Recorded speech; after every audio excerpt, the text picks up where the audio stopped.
Assistant as Carrie gets this turned on. Excuse me for the way to say it. Yeah. I heard that. I should probably, no, I've been here, I should probably move on. They're good. I can't see you there, you're fine.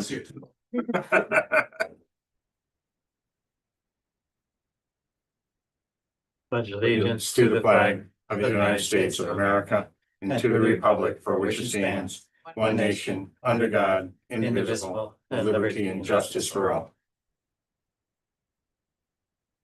Good evening, everyone. Thank you for coming. Any changes, additions, deletions to our agenda? We have a pretty full agenda currently, so. Jane.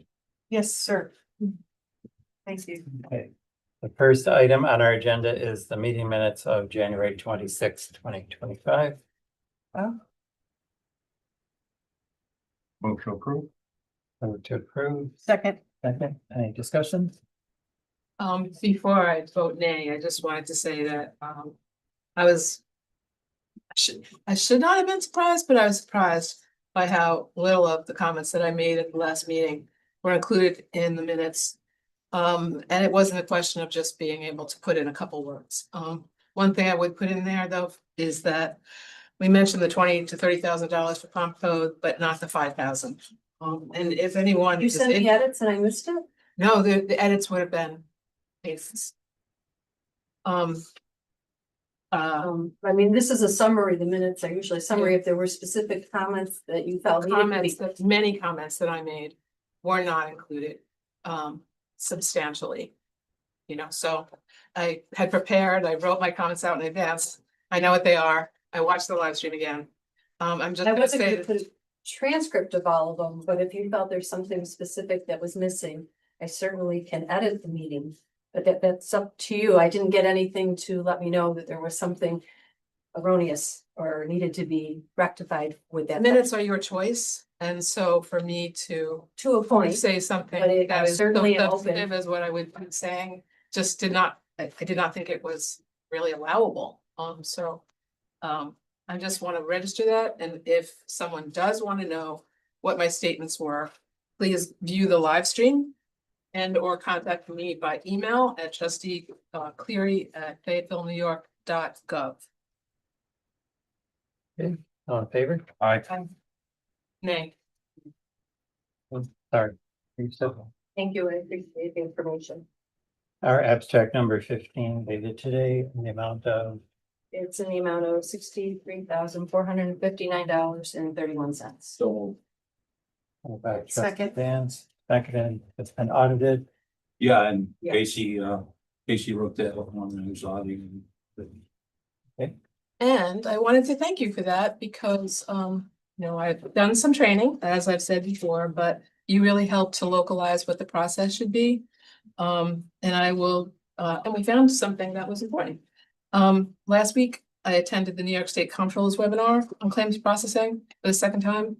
And I left with more questions, so I read the reference guide, local management guide, improving the effectiveness. I have this written down of your local auditing process, and I am recommending to the clerks and our fellow board members that we read it because it's rich in details that we could miss if we were not on the alert. And that day, it was very helpful with you, Dan. So thank you. All in favor? Aye.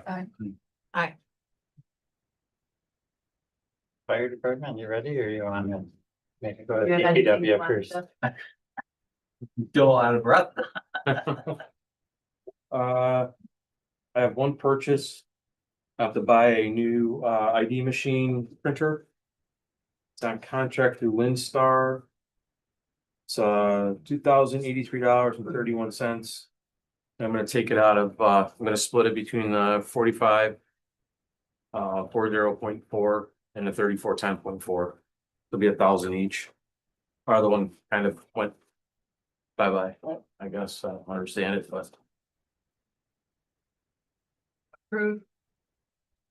Motion by James, second second. by Mark. Any other questions? All in favor? Aye. Thank you.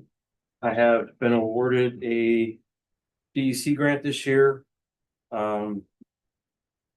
It's 35, I can spend up to 35 or 7,000, they'll give me 3,500 back. I can't even find where I put in for what I asked for, but whatever. So I printed the list off and I'll come up with enough to get the 3,500 back and. But I need permission to accept the grant. So moved. Moved and seconded. Any other discussion? All in favor? What was it for? It's the volunteer fire capacity grant. It's the old DEC grant. It's Okay. through the state. I usually buy PPE supplies with it that way, gloves and boots. Yeah. Yep. So. Everybody was all We in need to agreement? vote. Yeah. Oh, I thought we did, sorry. Are we all in favor? Thank you. Okay. I'm just gonna. Thank you for reminding me. Okay. That's one word. Put the date on. For the grant, Yeah. okay. So when you put it through. Handing the service award stuff into Karen, that's all been approved. Been up for over a month, so. We need to make a motion to accept that list. That was a different. Yeah. Yep, and from. So a motion to accept the service They've award. all list had notice, right? Yeah, it's been posted. I'll accept. Second. Second. Any other discussion on service awards? All in favor? Aye. Thank Who you. made the motion? Dan Dan. and Mark second. Is this the same as the digital copy that you Yeah. received? Thank you. So this is the same as the digital copy. Like in years past, I've just printed them out and had them for you to peruse and throw out or whatever you want to do with them.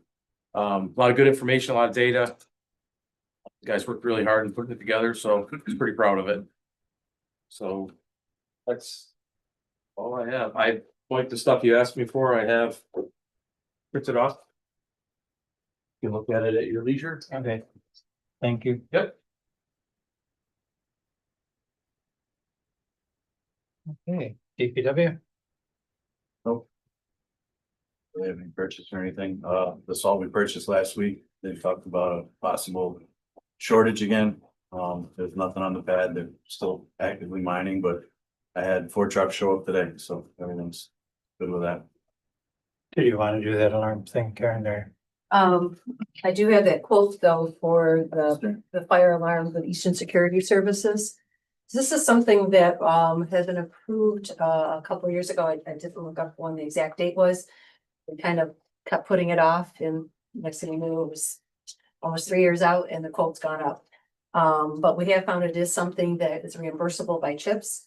And at the moment, there is no fire security at the DPW garage.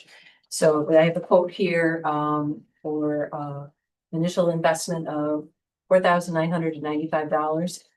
And then it's quarterly monitored fee of $55. So I would entertain a motion to accept this quote and bid to provide this service. This is what we use in this building. It's Correct. it's the same here and in the Yes, senior center. senior So center. everything else has been updated, but we haven't been able to do the garage. So even though it was approved before, we want to re-approve it with the new amount. That's And, that's out of our allocated CHIPS Hey, funds part of every year, CHIPS, and we did talk to the rep, and it is reimbursable folks. Yeah, so we wanted to confirm that before we went ahead with it. Okay, any other discussion? All in favor? Aye. What'd you I say? didn't catch the motions. I did. And Should you say that it's going to Casey come out of? second. I did Chips not money. actually, it will come out of it'll chips. go to CHIPS. They'll be reimbursed by CHIPS. Okay. Thank you. And I don't have anything for clerks. Okay, snow removal and stuff. So You've will been- that bill come back to you or to Tyler? When It'll the bill come to comes, me and- it'll come through to the senior or to the DPW garage. Okay. Then we'll submit it for a refund. Check with me. Okay. Snow removal, of course, we've been doing a lot more of that the last few days. Yeah. I know you cleared the pond. That's Yeah, probably, we made some progress on the pond last week. We did not get up there today. We had some things pop up. A little bit short crew. We had a few guys off for today. But yeah, we cleared it off tomorrow. With the weather, I don't think it's gonna be pretty up there, but hopefully we get a few more decent days out of it. We got about half the pond done. We did hit some slush spots even with the cold. We'd be surprised. Some areas where they shoveled and closer to the edge. That pond does hold a lot of leaves, doesn't have the flow that it used to have since we put the fish in. We have the fencing up on both sides, so the flow in and out, the water is still moving, but a lot of the leaves like to gather at the inlets and outlets. And gas is coming up through there, don't really keep it It's frozen solid. as solid as we'd like. We had about a foot of ice in the front and the half horseshoe. But the back sides, we had some areas that were 5 or just half of it complete. I didn't officially open it for skating. The top was a little bit, it was kind of honeycomb and really rough. I didn't want to officially open it just because it wasn't really good ice yet. Do you think it's gonna be good ice in the next couple of days or bad ice in the next I couple of think days? tomorrow could maybe slush up the top a little bit, but if it sets up again, it could be really good ice. Because it looked like it was all snowed in again. Yep, over the weekend, we got 4 inches on Friday. Right, and so that's still sitting on the, Yep. yeah, so, Yep, we did not make it up today, so we had some truck issues. With the cold, stuff like that, we took care of today, worked on sidewalks, but. you think you can get to it tomorrow? We'll see, with that high 30s, it might be, fighting a battle. If it slushes up the top, but hopefully later in the week, if it gets a little bit colder. Okay. In the morning, can you just take the sidewalk plow down Genesee Street? I was told by a couple of residents that the state came and, pushed things back and Yeah. filled in our sidewalk after we plowed it, so. We went up to Briarbrook today. Even though it's not been snowing, maybe we can just They get that like area. push the shoulders back after, any kind of Yeah. measurable snow. Tony did the same thing. Yeah, it's kind of chasing our tail with that. Yeah, I know. I know, it was just brought to my attention, so I thought I'd pass it on and told the person I would pass it on so that you could. Perhaps if that, and it was towards the end of the day when. Okay, anything else for DPW? Yes, thank you, guys, for keeping our roads and sidewalks as clear as you've been able to, given the temperatures and the conditions. Great. Codes, our annual report for 2025, codes officer Mike Jones is here. There is a full report here that's in the office, if anybody wants to view that. There's kind of a summary that is the very first page of this report that you've been given a copy of.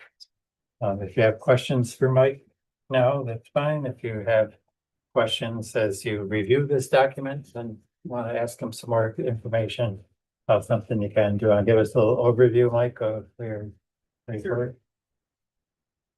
I have 24 and 25 here. Building permits issued this year 73, last year 44. Building permit fees collected 21,904. Last year 9,331. Valuation of projects 44,543,447. Last year $3,637,090. CCCOs issued 58, last year 44. Open building permits 39, last year 19. Claims 94, open 16. Last year 45, open 3. Stop work orders issued, no complaints. Complaint actions noted 324 this year. Complaint actions noted last year 193. Stop work orders this year 13. Last year 0. Building inspections 163. 91 fire inspections. Last year 120 and 97. Planning board applications, special use permits, subdivisions, reviews and fees, this year 13 projects. $3,355, last year 14 projects, $3,660. DBA applications, reviews and fees, 7 reviews for $1,225, last year was $625. So everything is almost doubled. Almost. Questions for Mike at this time? No, this If time. not, you can certainly review information. I know you had some questions earlier that I saw emails going back and forth with them. Yeah. I would appreciate if this report could be formatted in a more easy to understand way. And so my suggestions were, if you could take previous year and the current year and make them in a table. And you said that your system can't do that. So, but a simple table or a simple spreadsheet would do that for us, so, and also, you know, I said,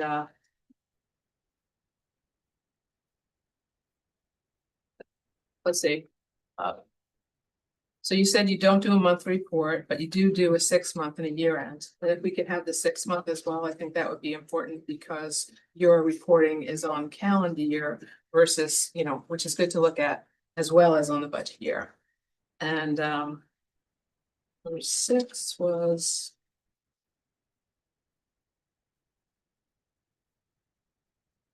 So, and then the same thing for us, I think, would be to look at the, to make sure we're looking at that at the 6-month and 12-month in terms of projected to actual, so we have an understanding. And I asked you about why we see the increase in revenue from 2024 to 2025. And you attributed that to being full-time for the village of Fayetteville now, as opposed to splitting your time with Manoa. So does that kind of suggest that we were not doing everything we needed to be doing when we had you as part-time? Or that, Every day versus 3 days a week, so it makes a difference. 0 stop work orders last year, 13 this year. Public knows we're obviously last year knew I was only here 3 days a week, I don't know. Yeah. Some of that can be the activities too that are going on in the village, not necessarily the time that you spent here or didn't spend here too. So that could be part of it, but I don't know that that's entirely the explanation. yeah, that's what I was trying to get I at. would think that it would, just logic tells me that obviously if you have more projects and you have more funds coming in, there's reasons for more activities, which would generate more activities on the codes enforcement officer's part to find these things. I think one of the things that is good to see is that the revenue generated by you and the department has increased significantly. And it covers about half of the revenue that we lost when Manoa canceled their contract with us. So you could be on pace to having washed out that difference. So I thought that was Half of an what, interesting. I don't have that exact number of what Manoa was paying us, half of what we were asking them to I pay us think this year. or Manoa, half of- I think it was 25,000. Right. And so the difference between 2024, 2025 is about 13,000. So if you're on pace to bring in another 13,000, then it would be, Yeah. No, that's the- would erase that loss of revenue. So I thought that was a really good finding. If you, am I stating this correctly? Because you seem to be agreeing with me. Yes, okay, thank you. That's all. I would like to take a look at the rates of which you're currently charging. And if they're out of line with other communities, towns and communities that we look to change them in some respect, hopefully upward. I was surprised about a couple of the ones I asked them about specifically, that it didn't cost more than what we were getting paid for. Because what I look at is this: if somebody is doing a renovation, let's say they're doing a renovation, he spends probably as much time, I'm not going to speak for him because he knows better, going to look at the renovation as he does a brand new house. There's a brand new house on Brookside. There's a brand new house going up on Clinton. So he has to, monitor them. There's a couple, one on Mill Street and one on Warren Street that are renovations, and the amount of time. So I don't necessarily look at what we're charging based upon the amount of time he spends. Good time to consider coming into budget season. I don't know. I Yeah. don't want to speak for you. I mean, Renovations. is it close? The renovations you actually mentioned as your example are very significant renovations, like just shy of a brand new house. Oh, So yeah, it is. yeah. But I do think it would be very wise to look at all the fees that we are charging relative to what is being charged in our, local neighboring municipalities to find out where we line up. That makes sense. Well, I mean, there's certain things that I feel bad about. If somebody's putting a deck on and they gotta pay this great big fee. Exorbitant fee, but I'm not looking at that. I'm looking at projects that are additions and or big interior things that have to be. So don't get me wrong on some of those things. I don't even know why we charge for a deck. Right. I think the last time we revised the fee schedule was 19. I don't remember thereabouts. Thought we did something after that, but I could be wrong. I'm not sure. But we should look at it. So that'll be your next task. Thanks for that information. Okay, any other questions for the codes? Okay, Thank you. thank you.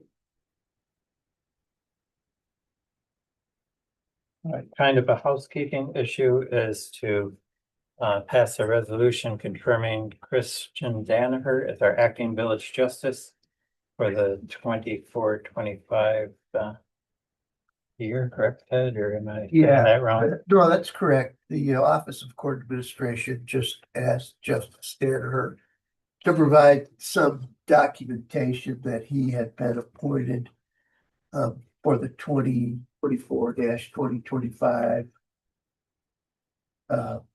organizational year, and that his appointment extended up until the start of 2026. As the trustees recall, the village adopted a change in its organizational year to go from April 1st to March 30th. Now it coincides with the calendar year. And so this 2024-25 year kind of got extended because of that change. We extended all the appointments from that time frame, so this is part of that, except any documentation that this was actually done or our intentions. Yes. Yep. If everybody has a copy of the resolution, do you want me to read it? Or do you want to just make a motion to accept it and it'll be in the minutes, obviously? I voted to accept it. Okay. I second. Thanks for the break. a second. Moving and seconding, any other discussion? All in favor?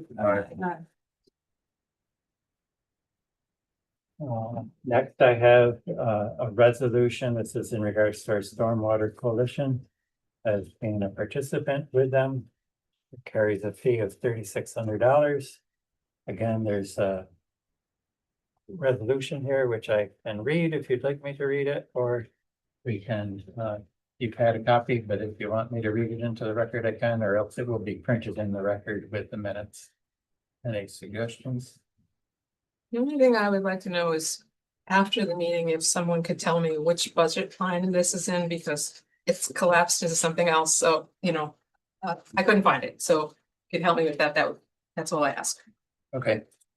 You want me to read it or you're okay with, everybody okay with what they've read? Good. Okay, so basically it's just the participation in the Stormwater Coalition and to Education Compliance Assistance Program that we've participated in for several years with this coalition in regards to required mandates in regards to stormwater. So Second. moved and seconded. Any other discussion? All in favor? Wait. Aye. Discussion. Sorry. Who is our representative to the coalition? Who attends the meetings, for instance? Our code's office. Okay. So you provided us with this report. I appreciate that. That was really helpful in understanding this, as was the website. But, the website, I guess, is being updated, so there are some things in here that talks about in terms of, handouts that are available off the website that I couldn't find. But it would be good if we maybe sat down and thought about what some of those would be helpful for us to have as a village, because the list of them was very long. And good communication pieces, and then maybe coordinate with the library, because it's libraries and municipalities, so, We should have a link on our website that shows all that. okay. It's a link and it kind of brings it all up. Yeah, and But you were saying their website was being updated. Their website is being updated. So we have a link to So- their website, but at their end, they're not. Yeah, they didn't have printable handouts. That, I found it. So there wasn't a lot to the website, but that's why I prefaced it by saying it was being updated. So there was some really good information. But we have to request it. So. That's all. On in favor? Aye. Okay. Thank you. Next, we had a letter requesting a zone consideration. I believe they're here tonight. So kind of just to preface this, I know you've been to our planning board. And I know that, Is it okay if I just come up here? Yep. yeah, you're welcome to. I know this is under consideration for this board, although I will tell you that this board isn't ready to act on this tonight or anything, but we would allow you to give us a slight presentation about Sure. what your plan is, what your program is. We have some other things to look into, some of the legalities of our Okay. law. Some of our zoning is in the middle of an update and revision. So, Yeah. we're looking at that as a whole. Sure. And so. I mean, I know. I wanted to open it up, make sure you could come and talk to us, because information is always good to hear from everybody. Sure. Standpoint. But I'm just not thinking that we're gonna make any kind of resolution on this tonight or do anything about it. But we'd like to hear what you're asking, what you're looking for, and then that might help us facilitate the questions we need to have answered, and we can get back to you with our feelings of the board. Absolutely, and I'm fairly confident that Karen shared all of the documents with you, so Yeah. you've seen the Yeah. diagrams and there's a letter that I assume will be part of the minutes as well. So essentially, the proposal is to renovate an existing retail business operation. It operates as a Pilates studio. Renovate the building completely, repaint the exterior, repaint the signage, rebrand the space into a cannabis dispensary. Several years ago, when the state changed their laws, the village opted in and said it could be in a couple of different zones. But what it can't be in is a residential zone. But you also have this zone called a residential business zone, which isn't a residential zone, but it's not one of the business zones that the use is allowed in. We went to the planning board just as a matter of being proactive to see if they had any comment. We first saw that your board might want to ask them for comment. They seemed rather in favor of the location. Limestone Creek sets up a great natural border to the neighborhoods and the park. It tucks the dispensary, what I'll say is maybe on a less traveled roadway. It's just a little off the main drag. The operator of the cannabis dispensary is not looking to create a quick stop in and out type of experience. They're looking to curate a little more higher end retail cannabis experience. We did share a video as well. Hopefully a bunch of you have had a chance to at least get eyes on that video. And really, the way the law is written, it calls out the residential zone.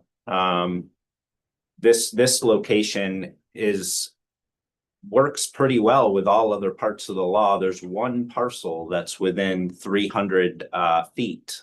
So the proposal would be to get a variance for that one parcel for the small amount of footage that we're encroaching.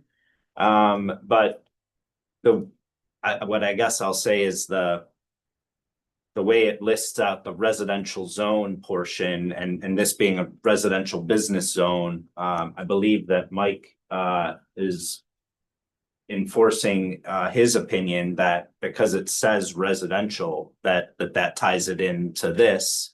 The law does very specifically call out what zones the cannabis dispensary would be allowed in. And rather than pursue a use variance, which I don't think that would be an adequate use of trying to go after that. I guess what I would suggest is maybe a change or an update to allow the RB district to be able to be granted this use through special permit consideration at the planning board level, just like the other sections are allowed. As your law reads today, there's only 2 small areas in the village that could accommodate all of the requirements. One is a car dealership that we really just don't see going anywhere. And the other lot is I don't know, in my eyes, it's not in as great a spot. It's between the church and the school, and yeah, you meet the clearances, but it just seems like this location is a better fit. The client has been looking in the area for about a year to try to procure a spot to open this part of the business. And did do some talking with the codes office prior to getting into the deal. Since then, I've come in and been helping and kind of proposed this, and that's where we're at tonight, is asking for consideration to make a small amendment to the law to include the RB district being able to have this use as well as the other 3 districts that it's allowed in. Oddly enough, right across the street in the L district, the cannabis use would be allowed, but there you're actually closer to the residential zone, so you can't meet the residential clearance. So it just seems like it's an area that, given all the other requirements that are in the law, it seems like there's enough protections where the planning board will be able to cite these types of uses appropriately. And perhaps maybe this RB district should be considered for this use as well. There's many bars and other retail establishments in that RB district. And the other RB districts really are quite closer than the 300 feet. So the other that other limitation would still come in, and the variance for that 300 feet would need to still be pursued.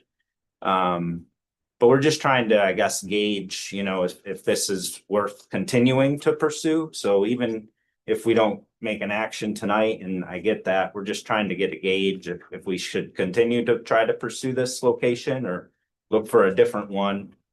We do feel like it is a good location for the use, and it would have minimal impact to the community while providing a new use in the village that the village opted into several years back.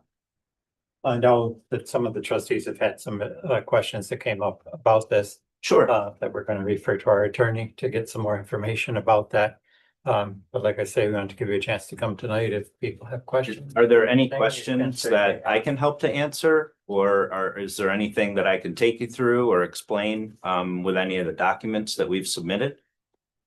No, I thank you for doing your diagram. I found that to be very helpful in understanding all the limitations you're talking about. So being involved at the time, I remember the history of coming up with this local law, and I remember the constraints that we had to deal with. A small village, so those constraints really do play a role. So just, thank you for giving us information up front, for doing your own homework.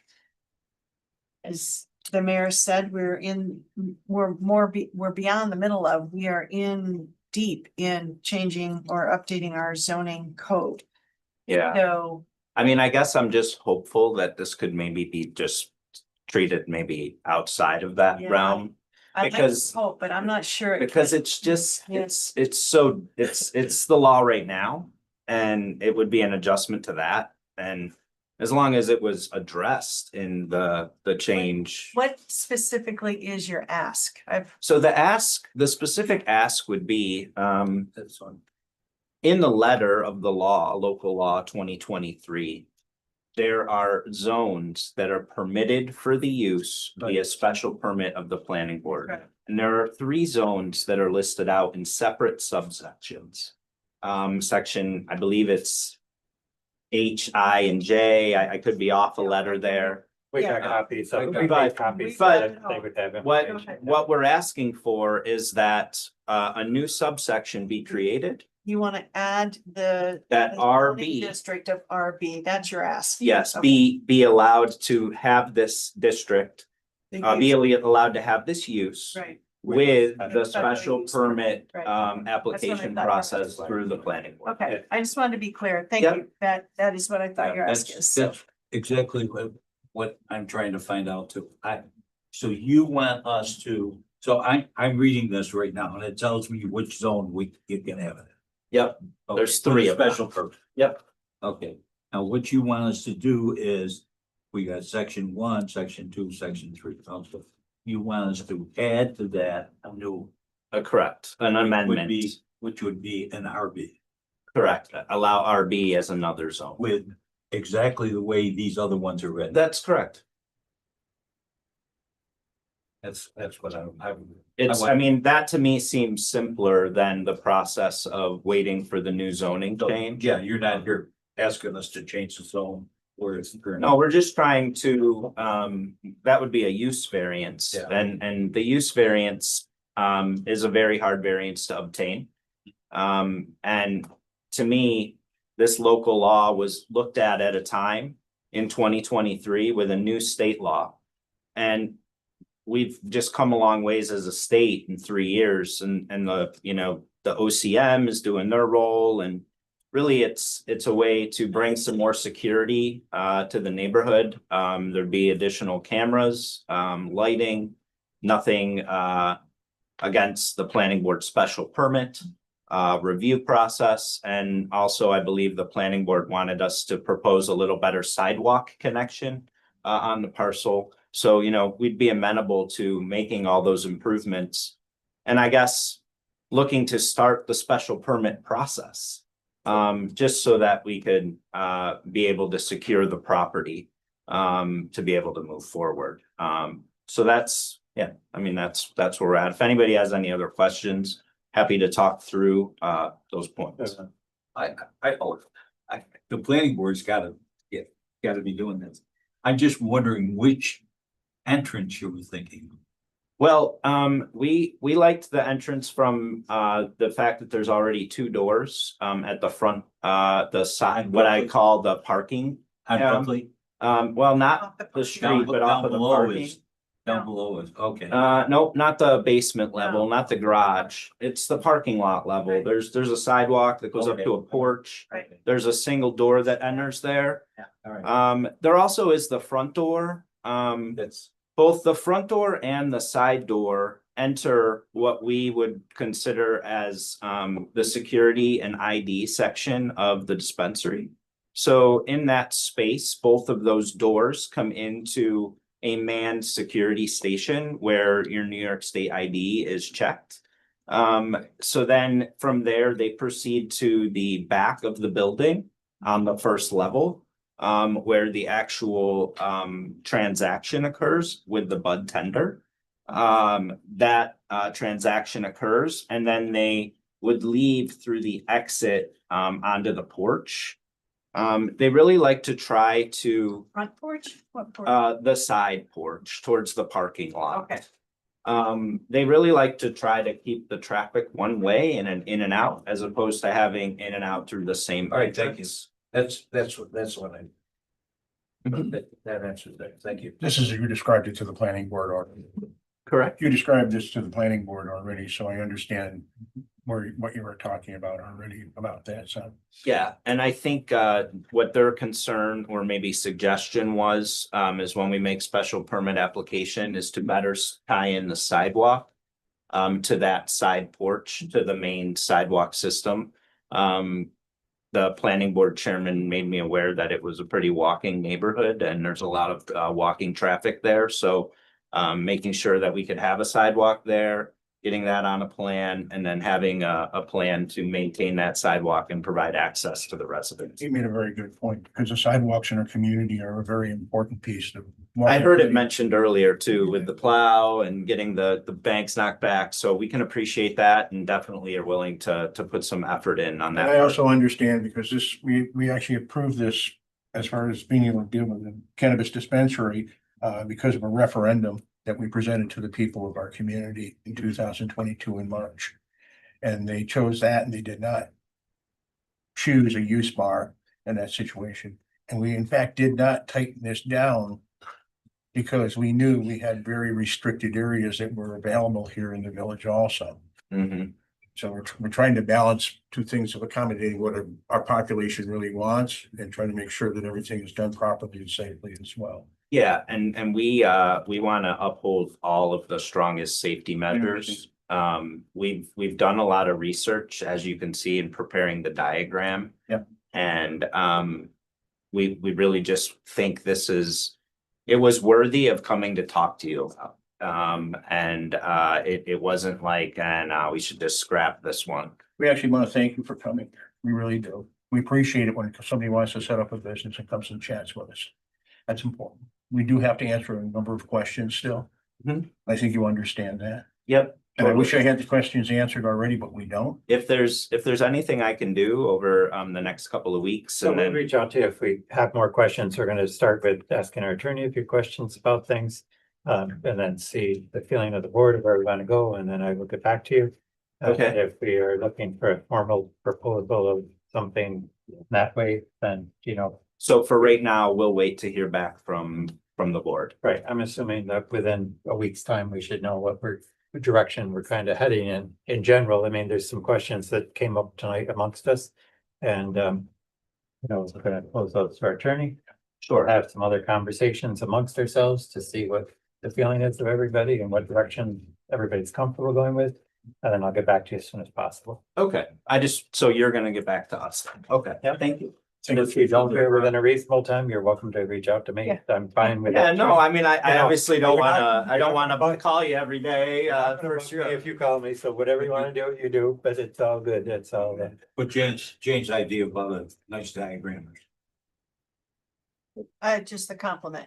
You No, she has, we have the we diagram. have a diagram. Yeah. It was He very, may not have had the opportunity to. yeah, so Right. we'll make sure he gets it. Yeah, no problem. I just wanna make sure that you got everything, and if you have any questions, Been in please the let me email. know. A link in the email. It was in the email.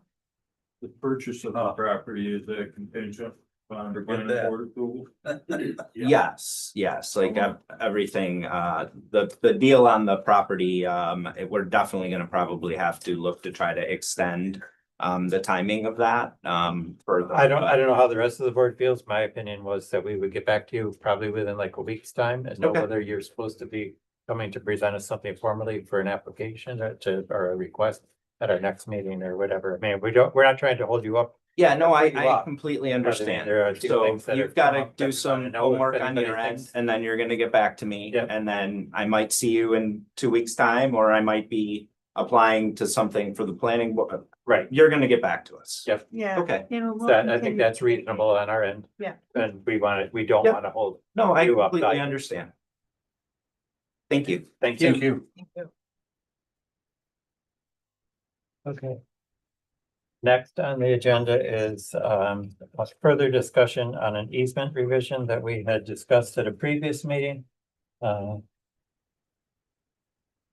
is here to. Thank you. Scott Freeman, Governor Freeman Associates, representing John Shock. You guys probably know more about this easement than I do, but my best is two. I have 5 copies. You guys probably share a little bit. We can share.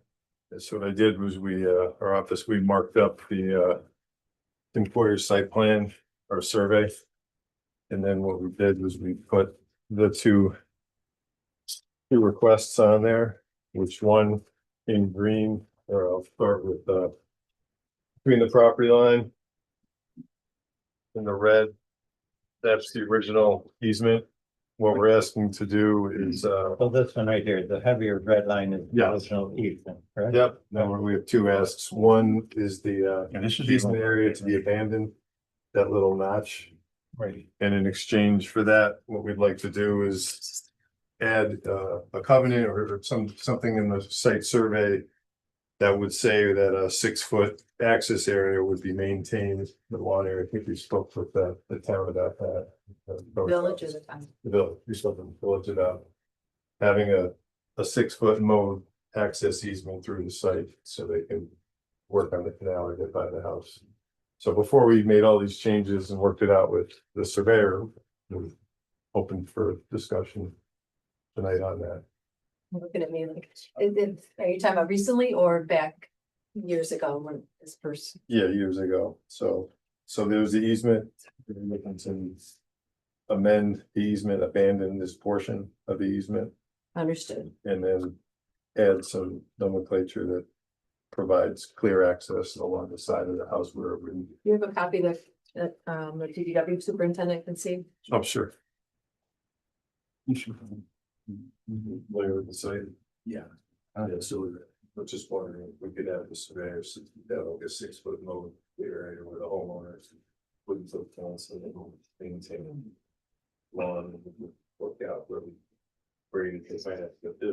Those are 1-foot contours. I think I should say. He was on the project. That's the intent. Yeah. So when you were on the project, there's been some questions amongst the board people. You know, myself included, so I'm not pointing at anybody specifically. But when this was, when this plan was approved, how did this easement come about? Because we didn't have the easement before you started the part of the project. Do you have any inclination about that or why? To provide access up and down the Ledyard Canal. Right, so I asked For Mike, maintenance. I asked Mike to look in the box of the information, and of course, the plan has changed several times since it was initially brought to the village. When it was gonna be different layouts of buildings and all Right. the rest of that stuff. And so far, the only thing that we found was that, then Superintendent Jim Craw and Patrick Massett was probably the assistant if Jim Craw was the superintendent. Both agreed that the 6-foot was appropriate and that they would, have access from the other side to do repairs and maintenance, which we discussed last time a little bit or whatever. So I just bringing all the facts out. I'm not trying to make a decision here for myself, but that at that time, I don't know why the easement was so wide or why it was given like it was. Yeah, I think, That's what we're trying to we find never within the really- records, which we're not really finding. we were really looking at drainage, we were looking at redesigning the road, really looking at sidewalks, we were looking at wetlands. Why was the easement even put there? It's access along the canal to maintain it.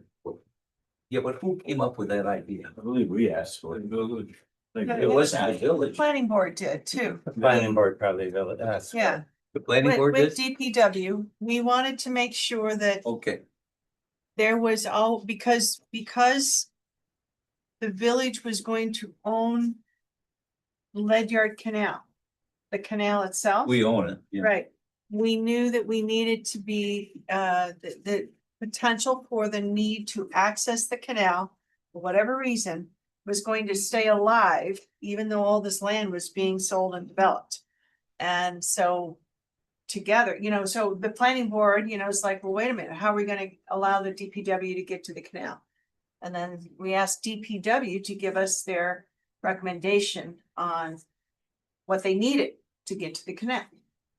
That's basically how the conversation went. I almost look at it like it's a stormwater easement, it's a drainage easement, Yeah. you can't maintain something if you can't get to it. You Right. don't wanna come across private property. So when McIntyre was there was no easement. Nope. Right. So these are all new.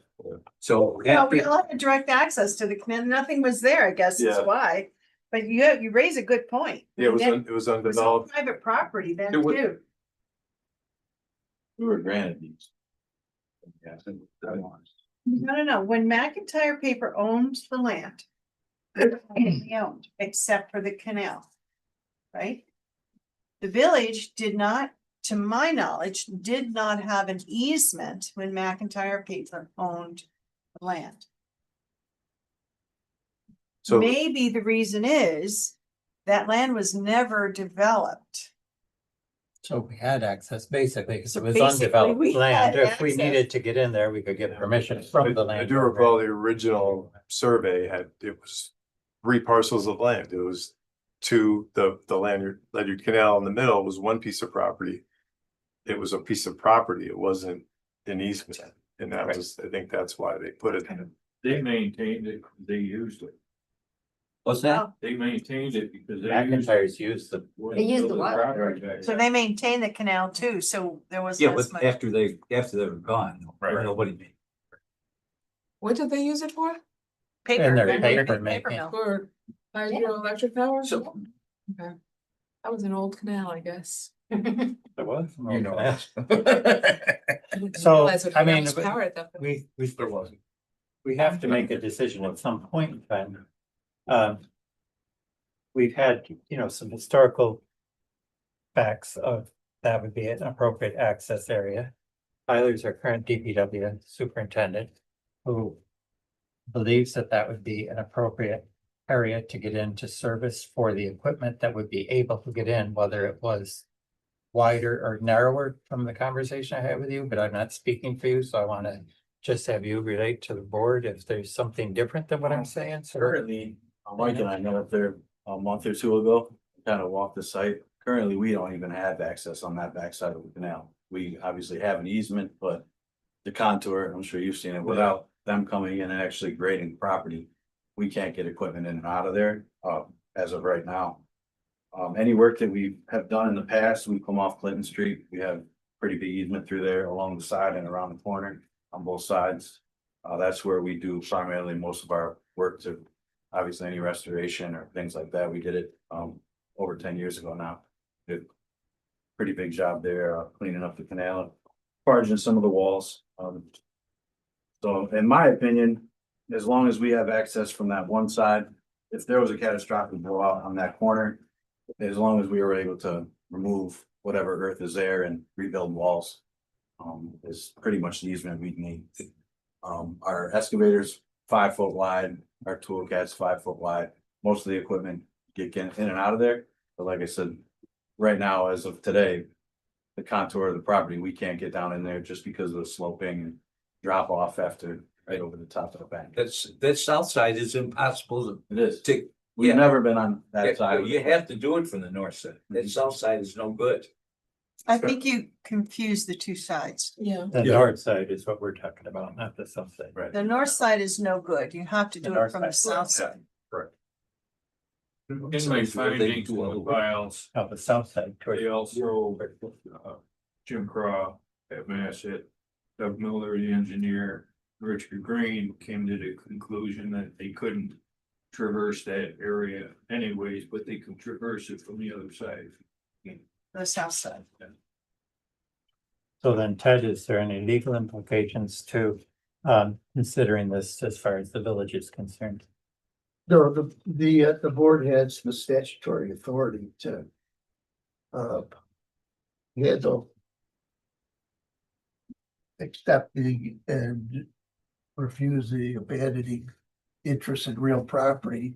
The issue is that to the extent you abandon something, you just need to ensure that it doesn't detrimentally impact the village's ability to perform its mission of promoting the health, safety, and welfare of the village in general, so. But if you can establish that whatever you abandon doesn't adversely impact your ability to perform what the DPW would need to perform. But Mike, do we have any other easements that have been changed in that area? In that particular thing, because that was put together with the a project for the whole area at one time. And so they all were put together with the 20-foot. There were amendments to the lots, There weren't, that's what I was asking. as far as easements, same easement. Same easement? Okay, because I know that when I started looking at the records on it, I started seeing that the maps are changing left and right. And that's not unusual. But I also know I've got a piece of property where somebody has taken a building and putting it on a piece of property that they knew right from the very beginning was not going to fit within the requirements of the property. Which to me is sort of a problem. Because when I look at it and I understand that I have certain setbacks and everything else, that means that when they designed the building, they didn't take a look at the requirements of the lot as designated by the village to begin with. That always creates an issue for me. I think the lot size was created prior to the adding of the easements. They came up with 20 foot on each side. Right, but the other part is that the building that's been proposed for it is actually quite large. For the lot, for the lot, because we have others that are adjacent to it that are fairly small in comparison. And they fit better onto their lot because of their size. I'm just asking questions, but it's just a comment. Anybody in their right mind looks at it and understand that this building that's being proposed for it is not one that was designed to fit into a particular piece of property. I'd like to narrow our discussion to what is being asked of us, because this is an area where we can very easily slide into discussions and decisions that belong in the planning board. Right. And I do think a lot of what you just said belongs in the planning board. Right. I am of, it is my understanding, excuse me, it's my understanding that what is being asked of the village board is whether we would consider amending the prior easement to the, I don't know, I'm just gonna call it proposed diagram, which would cause us to abandon a portion of that easement. I don't even know how to express the measurements, so I'm not gonna start. What I have heard here tonight from our DPW folks is that what is being asked of us in the new easement line that is being recommended or proposed is acceptable to them in allowing them to access the Ledyard Canal or any future maintenance needs so that we can make sure that we are securing the health and safety of our village. You are correct. So if that's the ask and that's the information that's been given to me, I'm good to move forward on the decision. But that's just So it's me. approximately 7 by 30, so it's about 210 Yeah. square feet or less. Yeah. So, I don't want to get into designing the lot or designing the house. I think all of those decisions belong with the planning board. Why did it come to us first then? Because they can't spend any time on those issues unless the amendment to the easement is granted. Otherwise, they're wasting their time. So who has to grant the amendment to the easement? We The do. village do. We board. do, so it would go to the planning board and then come back to us for decision? No, it would come to us first to grant the change if we decide to do this. So I don't want it to be perceived that I'm saying we're doing. If we decide to do this request, then the whole project, the whole site would go to the planning board to, Was the main. well, it goes to you for a building permit, but that's for the planning board to be. They don't have to prove All where, they had to do was record the change. I can't hear you, Mike. Would you please speak up? Sorry, Thank you. so all they have to do is record the deed to the survey appropriately of the amendment that they just filed. So this The- building on this property has been approved by the planning board? No building has been approved, the lot size has been approved. Okay, So as long as it meets the setback requirements, front, side and rear, they okay, can issue a building permit. okay, Right. okay. It's residential. That's right. You're right. I don't Okay, wanna seem like I'm yelling. I'm sorry. It's right. You're just far enough away from me and your voice is just low enough that it's. oh, trying to just get all the facts out on the table so everybody knows what's what. So do you understand what Mike just explained? The lot itself. The dimensions of the lot have been already approved by the planning board. Dimensions of the lot. Okay, the Lot lots, 19 is the dark yes, black. And the And- lot itself includes the easement. yes. Now the builder wants to put in this building. Mhm. And they're asking for an amendment to the easement, which we've all talked about. If we grant their request for an amendment to the easement, all they have to do is go to Mike and get a building permit as long as they meet all the setback requirements. That was the reason it came to us first, because it didn't meet the setback requirement. It meets the setback, it doesn't meet the easement. Easement. The setbacks are all compliant on the plan.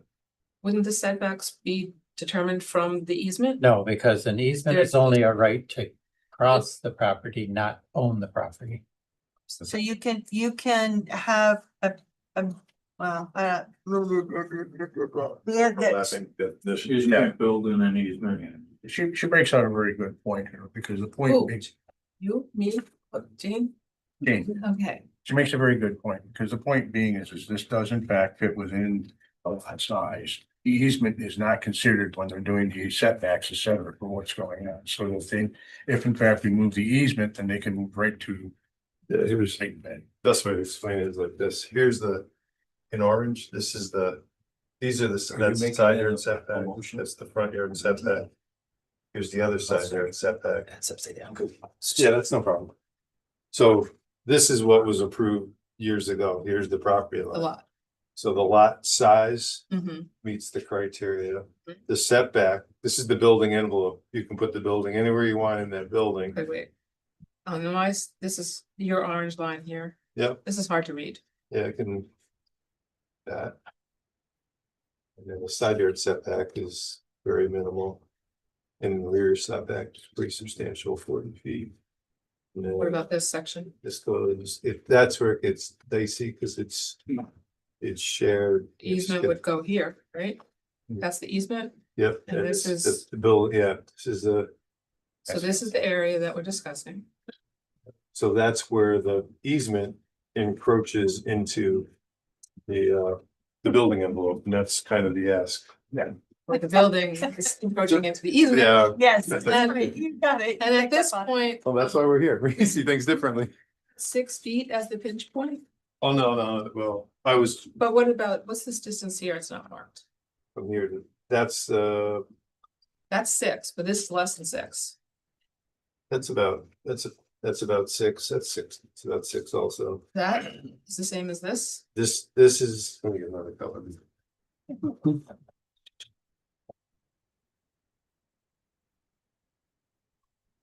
This is what this is 6 feet from here. to Here, this is just a green space within the easement. Mhm. So what if we were trying to do is accommodate the DPW if they wanted to get their 5-foot vehicle, we're showing the removal, abandonment of this part of the easement that is in conflict. with Because the right building. now, this would be a red. Yeah, In fact, this document didn't show that. That makes it Yeah. a little confusing. You had a red one. Here's the new document that he was putting it on. He put it here as the. This is pathway. helpful. yeah, Um, so that's kind of where we are. yep. Okay, other questions? Good. The contour that you discussed as being problematic. Is that as much of an issue in this area as it would be in this area? Because this, I don't know how to read the contour. It's actually worse as the further you worse? get back, as they grade that off, it Yeah. actually gets worse towards the back. It starts to shelf down the hill towards Mill Street. So it actually It starts starts, to what? the canal actually drops. There's a lot of grade change. See Yeah, in, there's the waterfall at the top. see, the challenge is we did this two-dimensionally years ago. Okay, 20-foot easement, that's lots of room. But when you look at the topography, it It's makes it useless. more conducive to service and repair the canal from one side than the other. So from a legal standpoint, yes, we're making this smaller, but from a reality standpoint, it's somewhat unusable. Except for what, we never know what that repair may necessitate. Correct. That's partly what I've been saying. We're anticipating that we're only gonna have to approach it by one side. We may need to approach it by both sides, depending on what the repair will be. You wouldn't be able to approach it by both No. sides. No, not current. Okay. We would have to go create an entire access road to get it, and like I said, the contour starts to drop off in that corner. So you're reaching down to get to the canal itself, whereas from the other side, it's more accessible. So we're trying to hit the middle ground. We're not asking for a total abandonment or removal of the right of way. We're asking for a reduction and trying to, Which appears to still meet our particular needs yeah. from a maintenance and DPW standpoint. As far as the DPW is concerned, it's. So it's do I- based Are there on any our- other questions or do you want to handle this now? are there any other questions for anybody? The history that was discussed tonight, I need that written down. The conversation like back that. and I forth and the can names have of my- people. I'll Mike put it together for you, make copies of the papers for you. Okay. Yeah, go ahead. Dan. So I'm gonna actually make a motion that I don't know how to do the dimensions, but that we amend the easement on lot 19. Pursuant to the diagram of that submitted by the applicant. Thank you. On Can we February include 9th, that the applicant's 2026. gonna pay for all the legal, right, their documentation Okay. also? So we can add that. So pursuant to the diagram on the map submitted by the client on February 9th, 2026. And that they will pay for whatever things have to be And updated that on all the fees deeds. associated with this amendment will be Right. borne by the applicant, And the amendment would be subject to attorney approval. Yes, subject to yeah. attorney approval. Yes. Because we have to take a look if anything does go wrong, who's where and what. As well. Now, by the way, on this, in the tax maps, this is listed as 104 Beach Street. Lot 19, 104 Beach Street. Yeah. So that's my collected motion. I second. Right, moved and seconded. We've had discussion. Is there further discussion? Take a vote, all in favor? Aye. Any opposed? Nay. Okay, Get it updated. we can update it, share with Mike, Karen, and our attorney. Yeah, we're gonna get this back.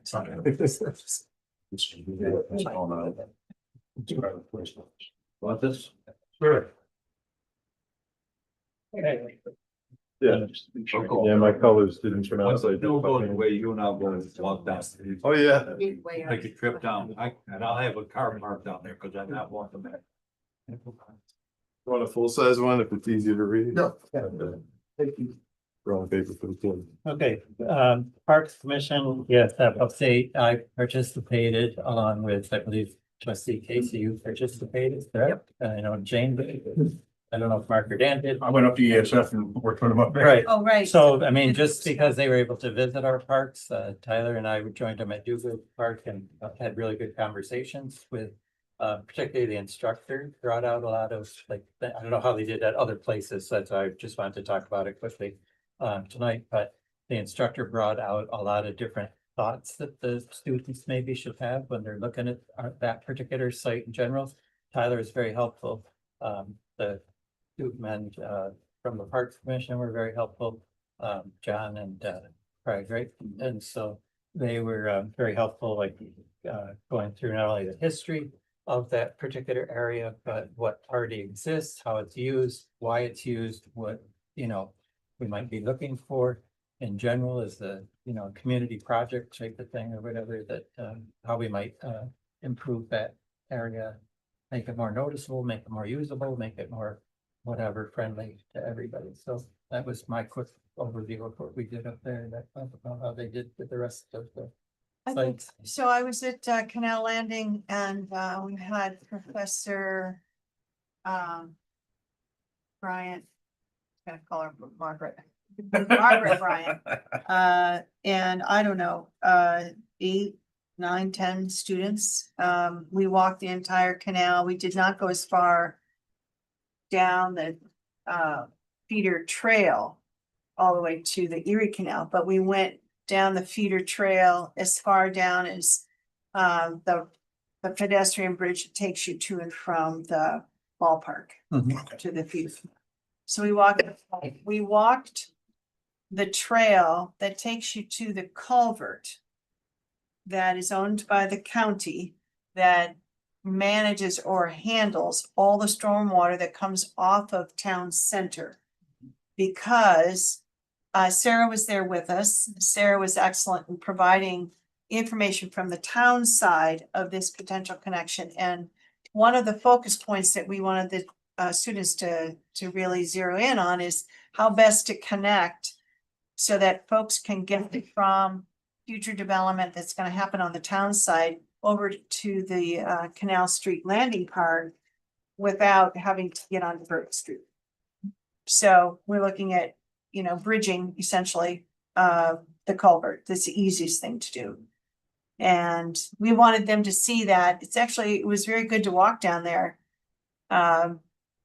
It's an interesting intersection with the run of water, stormwater from the culvert and then Limestone Creek itself. So it's a pretty dynamic little area. Anyway, we walked with the students. They were great. Some of them had great questions. Some of them, I'm sure, were talking about their, shenanigans from the night before, whatever. But it was a good experience. It was cold. Sarah was very wise. She looked at me at one point. She said, I think they're getting a little cold, Jean. I quit yapping. The instructor where we were was saying how students don't necessarily know how to dress for the weather. Yeah, so I'm not gonna remember the exact date, but a group of students went to the bird sanctuary also. Pat White met Pat and some other, I don't know who else was there, met them there. We tried to get someone who was a wildlife birder to meet them there. I'm not sure if that worked or not, but anyway, Pat was very positive about that experience as well. And then Casey, you were with them at Bishopsbrook. You want to talk about that? Sure. For me, it was great to be in this particular area because this is where I live, where Paul lives. We did not have a professor with us. So we had two, Mark Miller, chair of parks, and Matt Fitzgibbons, who lives the trail would be right next to his house. So we started at the south side of Bishopbrook, which is where I have never walked because it's very steep. So walking in snow up to my knees and very steep, I only fell once, which I thought was really good. We had, I would have to say at least 12 students, some of them in sneakers, just a sweatshirt. Not zipped. I had everything on, and so that was kind of funny. So we walked on the each side of Cashin, and they were both unique experiences for me. Let's see, what would that be? The west side is flat, and I think that that's possibly a little bit easier of a trail. To get to the other side of Cashin though, you'd have to go under a bridge across the street, and it's a little bit of a dangerous corner as it is. So I don't know how that would exactly work out. And then we also then went into Briarbrook, and I learned where the easement is within the neighborhood that the trail would cross over. I thought it was a different spot, so that was helpful. And then we went to Do Good so that they would understand what they were trying to connect. And the students asked great questions. There was a lot of good history to cover. I think I was able to add some of that. For instance, this, Coulter Park was the site of a wastewater treatment plant. And there are a lot of structures, I don't know what you call them, big gigantic cement things, all along that trail too. And I think it may have been just coincidental, but Webb was in there that day. Webb's actually doing a project down through the Route 5 side and the other side. That's Southfield. land we own, but they have an easement. Yep, they have these on both sides. The main sewer line runs down through there. So the big domes that you saw, the manholes on top, that's the active sewer line. Okay. Runs Yeah. right down. Where did it go? Down right there. Yep. On the other One of the big ones. Okay, so that was interesting. I did get calls from people. What were we doing and what was Webb doing? So it would have been helpful to know that what was happening with Webb myself. They're like, they're taking down 10-story trees. We're really, Oh, I'm sorry, we had gotten a letter here to give us a heads up, there's gonna be work done over the course of the next 4 months by the county. And we added it to our website just for this reason, should anyone questions, and I thought I forwarded the letter to the board, should you guys would be aware of it. Maybe you did. But just so you And I know, there didn't is, understand it. there is some information there to say that they're doing routine maintenance. It'll be a couple months and it'll be all along the creek, down the brook. So it may facilitate the construction of a trail at some point, Oh, what they were that's doing, good. because it's a pretty wide area. Yeah. You see right off East Genesee. So the outcome of all of this is each pod of students or each group of students is gonna go back to their studio and focus on the areas that they visited, but they also have a main theme that they have to focus on so that it all ties together. So we're not gonna get completely independent, randomly crazy projects, but the idea is they get some focus points, but then there's a main theme to tie together. They will present their final design pieces, I believe it's March 6th, but it's not in my phone in the calendar, so I have to double check on that. Do you think it's another date? Did I? I didn't get any information either way. Okay, yeah, I Made didn't, a date, but I don't have it Yeah, in my I head. don't have it in my head either. So everybody listening out there, just watch the website. We will post the accurate date, and board members, I'll make sure I get the accurate date to all of you. I talked to the mayor about this. I'll talk to the professors about this. I think it would be great if we could find a way to get all students to come here as well and present, like maybe at the library or the, Is this an independent presentation or Yeah. a part of a meeting? it's No, the, probably be an independent, Okay. not part of our oh, meeting. not part of our meeting. Okay. Totally independent, totally independent. It might take too long. Probably would. It's totally independent, but you know, they're students and their semester ends sooner than, you know, we remember, at least I remember, and I'm sure they're like gonna Ready to go. flip, yeah, so anyway, we'll keep y'all posted, cool stuff, very interesting. I went to ESF and worked with the students, and I went with Mark Miller and was there, and so was, what's her name? Ellie Gag. Kelly, Kelly, thank you, Kelly Gay. I can't remember, I always see her father whenever I see the name. It's one of those deals. And it was very interesting because they were 2 weeks into their project. And the amount of background they had built on the village of Fayetteville was really astounding. You know, and a few of them were a little off in the wrong directions, but it was really nice to bring them back and get them where they needed to be with some things. And one of the things I found most amazing is our historical context was really a big deal. Actually, Yeah, huge. And I got one other thing out of that very strongly too, is that when we start looking at our history, when we start talking about the abolitionist movement, and we're talking about that versus the suffragette movement, we're really in a position where we haven't documented that as strongly as we probably should in the village.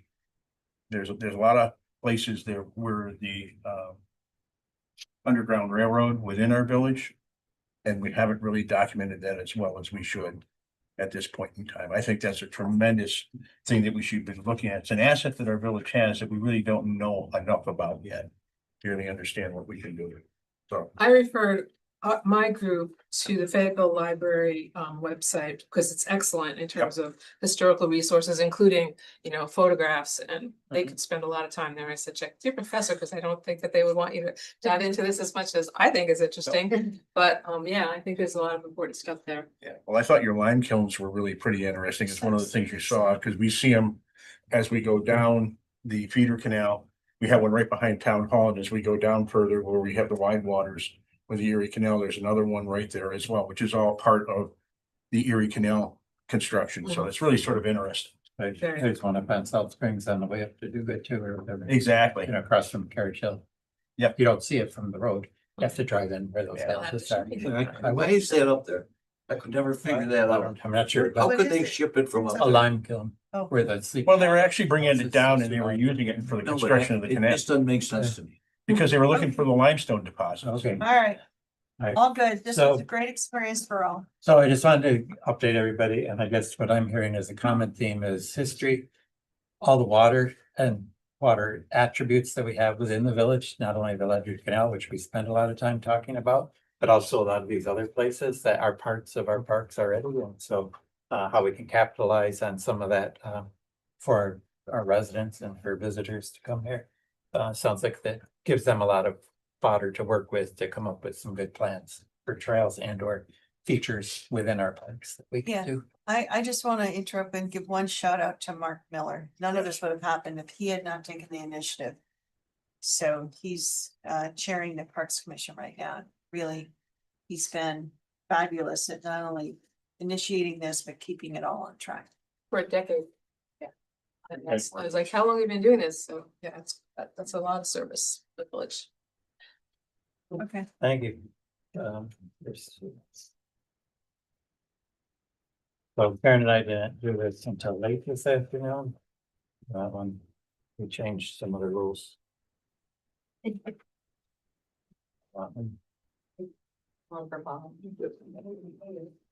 So this is in regards to our budget, upcoming budget season. So I believe that as of today, most all, if not all of the budget worksheets have been distributed to department heads and to some of the trustees for those that you're liaison to. If you haven't gotten them or you need them or you think differently, then please check with Karen. She'll be able to help you with any of that. We're asking for the return of those worksheets to us by February 23rd.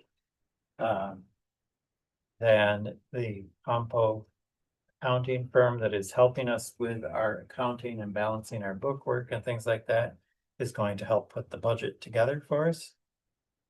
We are going to plan on distributing the tentative budget at our first meeting in March. Previously, I had suggested that maybe we would have budget workshop that night or that day along with our next meeting in March, although that's probably not going to happen. Because you'll just be getting the budget to start reviewing how that looks.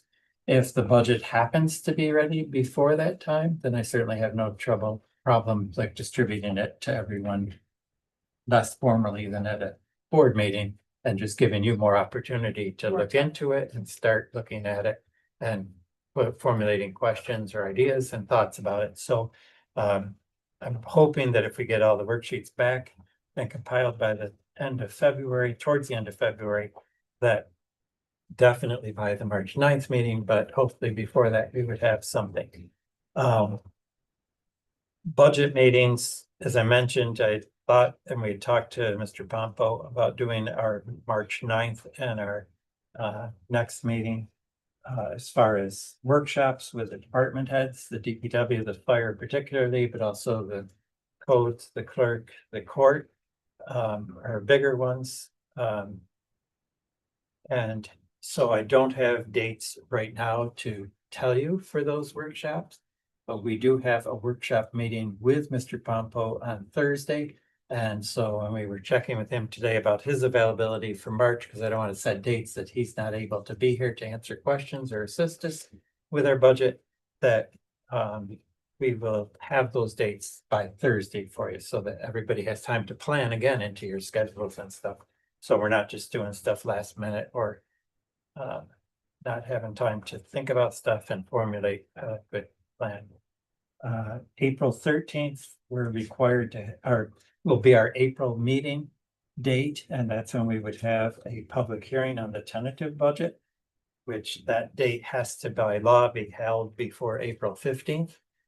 Do you need to establish that date now, or do you want to wait until? Not right now, but then we have to advertise at a certain length of time before. With it, yeah. So we were following a guideline that somebody else created for us, not us. So I guess we can, or we can wait on it till we get a little further into the process. Is that the comptroller calendar? Yeah. Yeah. I think we'll. What do we have to where do we have to advertise it? Do we have to advertise at least 5 days before we have it? Notice a public hearing on the tentative budget at least 5 days. So we can do it at one of our next few meetings or whatever to. Yeah, so Yeah, I just want we have time to do that properly, so we're not. At the end of March, pushing the gun. we have it Right. published, we'll be live. Okay. The accountant also, Mr. Pomko also talked to us about the tax cap override that we've historically done. And the reasons for that, of course, that we are familiar with, but he will review with us. And then at our April 27th meeting would be the adoption of our final budget, which has to be adopted by May 1st. Should be going forward. So 0.1 account for the guidelines I've given when I had a staff meeting, I gave our departments a little bit different information than this. But our 0.1 accounts, our labor contracts are already predetermined as to what the pay will be for those employees. Non-union types of employees, we're looking to do a 3% raise. Last year, we significantly looked at everybody's salary to make them more compatible and comparable to others around our area. So I've asked the department heads to look at that also, but we did a big change last year, so we're thinking maybe not so much of a change this year. 0.2 accounts, capital plan purchases, we're gonna try to hold that to a 0% increase. But I've asked the department heads that if they need something, that they need to bring it to the board. They can include it in their budget request. They just need to bring it to the board with the reasons and have an explanation as to why they need it. So not just arbitrarily try to increase that line. But if it needs to be increased, we certainly want to give our departments the tools that they need to work with. We just want to make sure that we understand what we're doing and why we're doing it.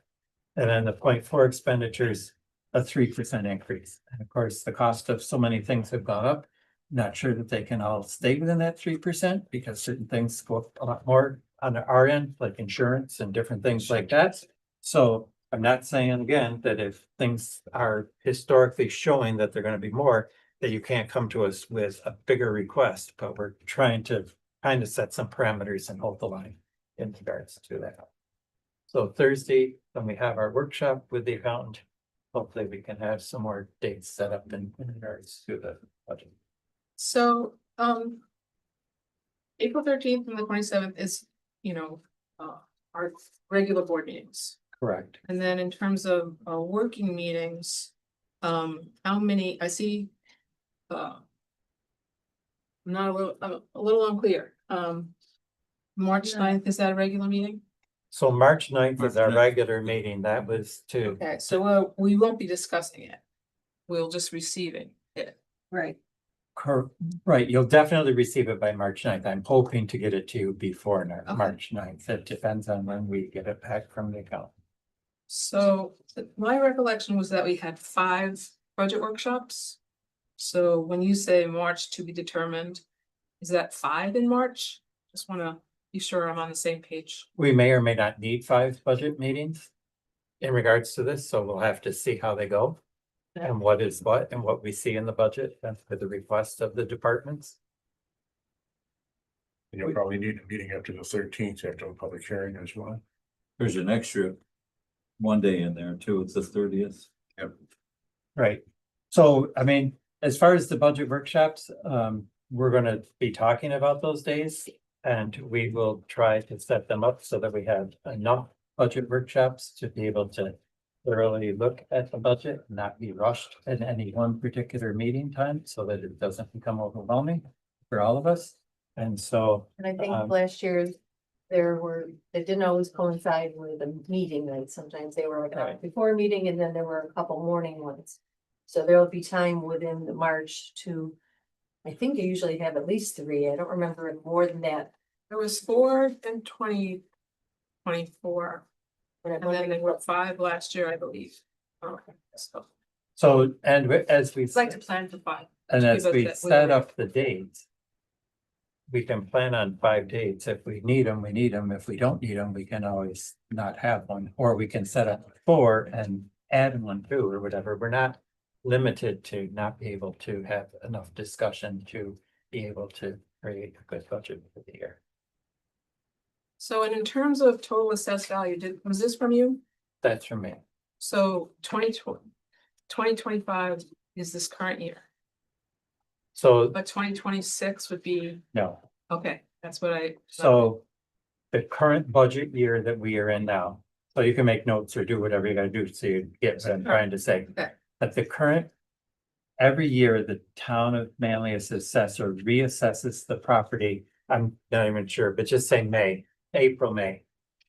That reassessment does not get certified, if that's maybe not the right thing, until July 1st. Because our budget is starting June 1st. We are always 1 year behind the next assessment. So the current year that we are in now, we were working off of 2024 certified assessed value as of July 1st of 24. Okay. So this year, coming into this next budget, we are working off of the certified July 1st, 2025 assessed value. Those are the two numbers that you have. And I believe they're in millions, they're not in dollars. We haven't figured out what a year is yet. Yeah, I know. We don't want to touch you. You've got a different one. So when we look at this, and we've already had some, Karen and I had a good discussion with the accountant, a little bit about budget, not like fine tuning anything. But obviously we have our bond payment for the fire department is not having to be included in this coming year's budget that was paid off last year. There is a change in the assessed value of the properties. And so last year, when I worked with Lori on the budget, we tried to create a number that would not change the amount of tax that somebody paid the previous year. We didn't hold to that because of in budget discussions, we made different decisions as to where we were going to put some money away, how things had progressed as far as expense. We've already been told by the chief that he has some needs. We have some needs at the senior center. We have some needs at the daycare center. We have some needs in this building. So not saying that we have any particular goal in mind, except to provide the best budget to cover the needs and the longevity of our buildings and what we own and what we need to do. And also with the idea that we hopefully can save somewhat on our tax rate and for the taxpayers, provide them everything that they need and expect and want, and still be able to help things out. There's some things that have increased as far as income, like the codes, for example, that we can be looking at. Mr. Pompo already told us that there's certain areas of things that he feels that our income side might need to be adjusted down a little bit. I don't remember the specifics of what things he told us about, but It's Yeah, okay you know, at the moment. but I mean, just in general terms of stuff, you know, we have a new person looking at things also, which should be helpful to us in determining where we're at and how we're gonna get there. Fresh set of eyes will be helpful, so. So that's what I know as of now. Hopefully we will find out more on Thursday, like in general questions about what's going on. And also be able to establish some of those initial meeting dates so that people can start planning on, you know, their schedules around that without being too late in the process and making it difficult. And so I also communicated an email to the board about, again, this year requesting that the budget workshops be live streamed. And are we gonna discuss that tonight? Or when are we gonna make that decision? Yes, that's up to the board. I personally am not in favor of it. Not in favor of it from the standpoint that when we have those discussions, they're very frank, they're very honest, they're very direct with our department heads. And I feel that if they are misinterpreted by the public, that a lot of bad things could come from it as far as the departments and the village is concerned. Bad things from the standpoint of they hear us talking about spending something and they just goes awry. They only hear part of a conversation. They don't hear the whole conversation, or they Right. hear one budget meeting, Right. workshop, but they don't hear two or Right. three later that Right. these things change. Our budget is very much a work in progress. When we are working on it, we've talked at times about certain things and we've gone back, and I know you've participated the last couple of years with us on this. So we've gone back and forth on something that maybe we agreed to and then we had to change. And that's my personal feeling about it. I agree that I think the budget workshops are fluid from workshop to workshop to workshop, and they're all open to the public. They're all open for people to come to and listen to, and those who are really interested in our budget workshops will come. Every member of the public will receive our outcome of these workshops by our proposed budget, and that will be live streamed. I think there's a difference between And on our website. and on our before. website. There's Yeah. yeah, that's so. I'm in favor of keeping our meetings open as they are right now.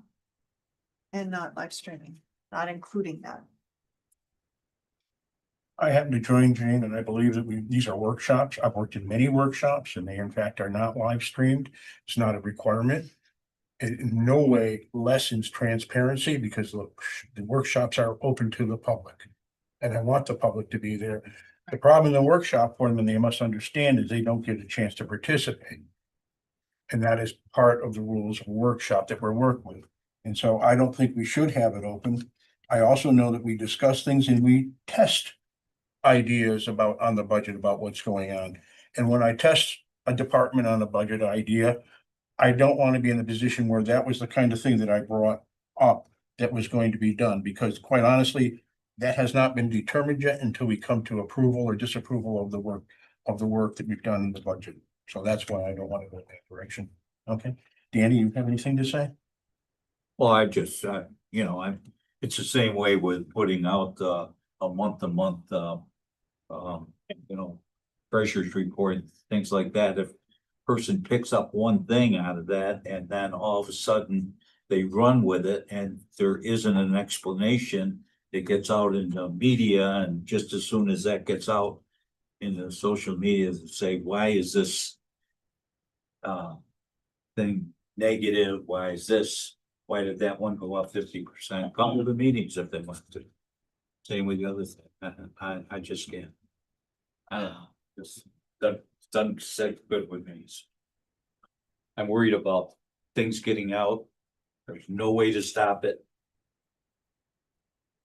Okay, well, I disagree with all four of your perspectives. I have expressed that very clearly in my emails, why I think that it absolutely lessens transparency and accountability. If a person isn't available at that particular point in time, they have no ability to look at that meeting, which you are saying they are open to look at, but if they are working or if they are sick, they do not get access to what that conversation may have been about. I hear many assumptions about people not being able to understand things and asking questions. My assumption is that is to believe that taxpayers and residents have all the knowledge that they need to ask questions of us at any point about anything that we talk about. There is no record for me as a trustee of those discussions, and I have explained to everyone why that is important. We make decisions that are non-budgetary during these budget workshops. And we did not hold ourselves accountable for some of those decisions and work we said we were going to do. I do not see, I will not put Sarah on the spot, but the town of Manlius is able to conduct, to live stream their budget workshops and to have them as a record on their website that anyone can look at any point in time. And I do not believe that there's such a horde of people just going to that website, asking so many questions that it is onerous for the town. I believe that they set a higher standard for transparency than we do. I want the higher standard, and I think the public is going to need to understand that you are paying for technology, you are paying for staffing, you're paying your elected officials to be here doing that work.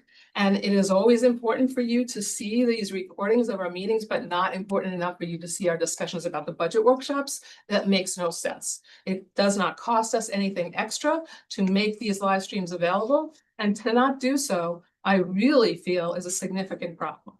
And if someone has a disability and cannot process everything that happens in time, then you are not providing the accommodation that that person may need.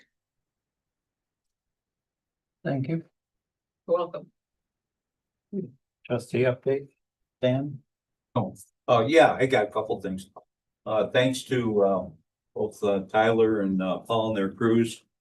And, anybody else that has to work outside, in this weather, they certainly appreciate it. The people in the village, I'm sure, appreciate it. So, I know it's, not the easiest thing in the world. You have a fire, I can remember a couple that were sub-zero weather. The best part of the, when you had to go, if you were there for 2 hours, the best part was 20 minutes that you got to spend in the rescue truck, which was warm.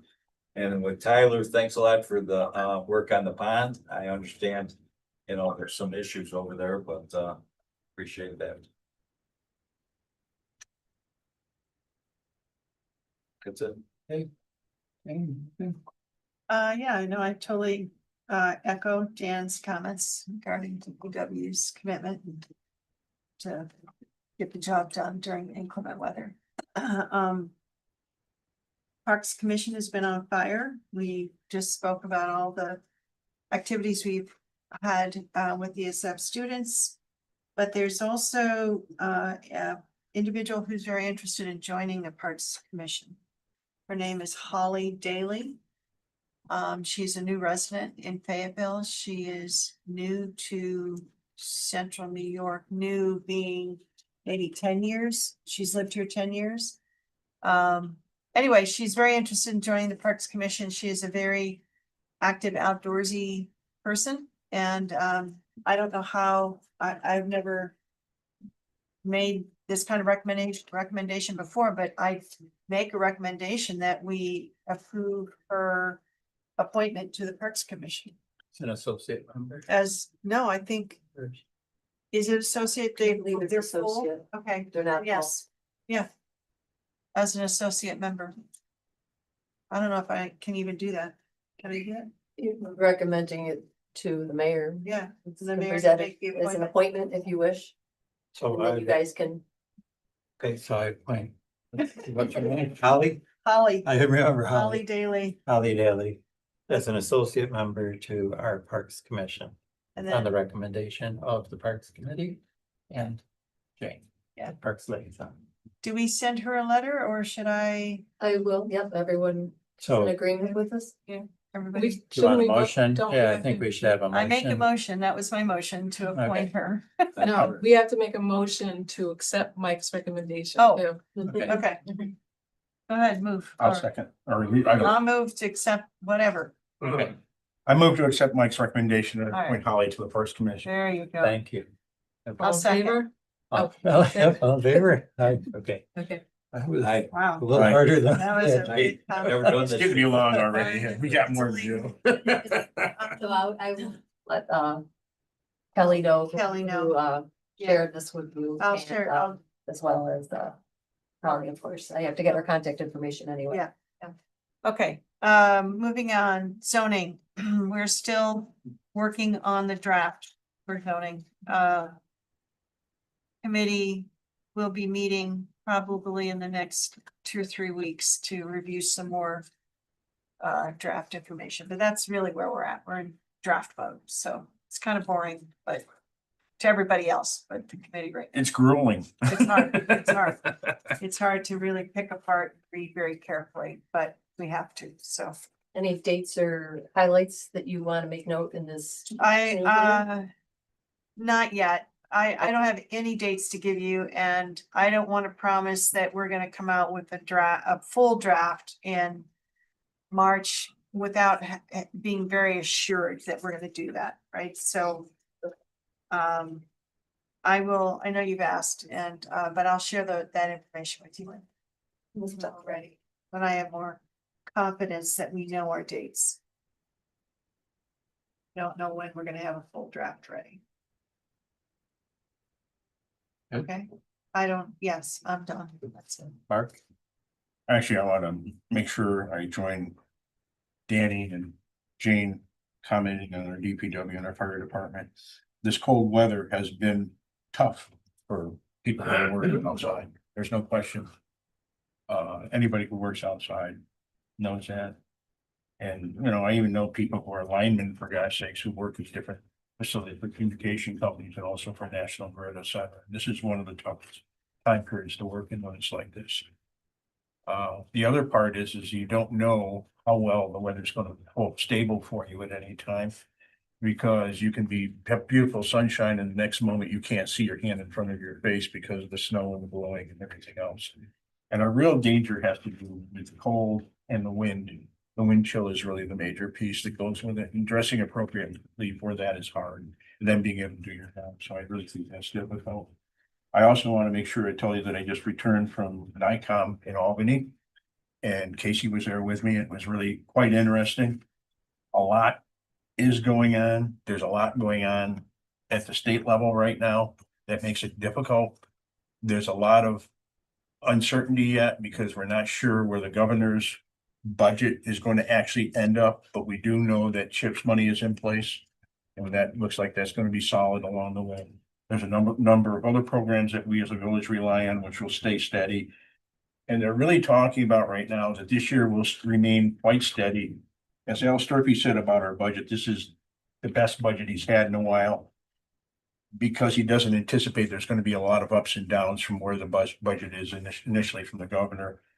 What we're really looking at for most of them, they're looking at what's going to happen next year. Because once we get past the midterm elections, our budgets are going to be impacted dramatically from federal funds to the state. Because whether anybody knows it or not, 38% of the New York State budget comes from federal funds. So it becomes a very interesting piece when those funds go in a different direction and the state has to look and try to provide healthcare, education for children, and also for making sure that people have food along the way too. That's the other part. And when we have these cold temperatures, it should remind us all very dramatically of what's going on because the heating and making sure we take care of our residents when the weather gets tough is very, very appropriate as far as what happens. And so when I look at our, when we look at our plans we have with the county and everything else, those are very, very important for us to be making sure we keep those in mind. Just as we did when the water was a problem for us and we were able to go through that. And that was mostly because of the wonderful response of the people and the population. And no matter what we say or do, it will still be their response that pulls us through, people of our community. It's a big deal. And I'm happy to be here working in that kind of community. Casey? This is in our newsletter, but for people who might like to put this in their calendar earlier, the tree commission is establishing a group of volunteers who will help us with pruning. And what we explained is that when it comes to tree pruning, we have a lot to do. And how it works in our village is when there is a need for equipment and expertise that is beyond the reach of the DPW, we contract out. DPW has a tremendous responsibility for a lot of those mid-sized trees, and the tree commission will be doing trees that we can reach without any ladders and with simple equipment. Volunteers can help us with that. You'll see us. Tree commission members will be walking around on the roadways with their little yellow vests provided by DPW. And we're having a tree pruning event on Saturday, March 21st. We'll have an indoor presentation here once I secure the room with Karen and on proper pruning techniques. And that will be conducted by Leanne Nugent, who is our wonderful consultant from the Cornell Cooperative Extension. And then we'll go out and we'll look for diseased branches. This time of year is a good time of year before they leaf out and start to feel that life force.